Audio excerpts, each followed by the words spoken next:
AZZURA coming in from the starboard advantage. Artemis coming in from the port end boat required to keep way.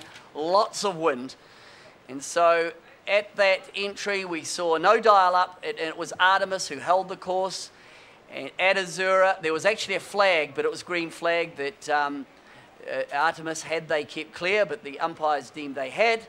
And then the boats entered into this pre-start dance where they head over to the middle of the racetrack and then fading towards the right-hand side, circling, burning off the clock. It did appear as though the boats were setting up really to be favouring the left-hand side.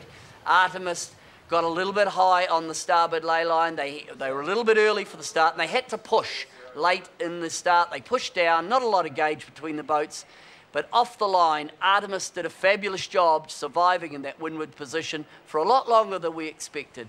So we had Artemis tacking away first, AZZURA heading towards the left-hand side. Then we came up to the first cross, and it was a vital cross for Artemis. Artemis were in control coming up to Mark 1. This was a windy first leg, probably the windiest leg we've seen so far, and it was close at the top, and boat handling really made a big difference here in getting that spinnaker up and staying clear on the run. Coming down the downwind, it was blowing hard, and the boat handling had to be perfect. Artemis did a beautiful jibe onto starboard. They came across to the left-hand marker.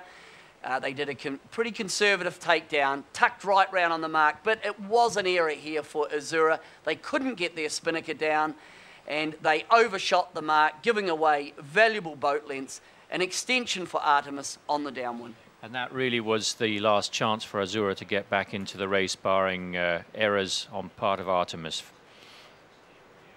On the second upwind, it was all about just pushing the action over to the left. Artemis still ahead and comfortably in the lead at the top mark. The run to the finish, one jibing in, and again up in 20 knots. It was Artemis who'd had a bit of a difficulty jibing, but they got it all sorted out. Artemis come through to take the first match of day 8. AZZURA now wait to see if they still are in the second eliminator, but that was a little beauty.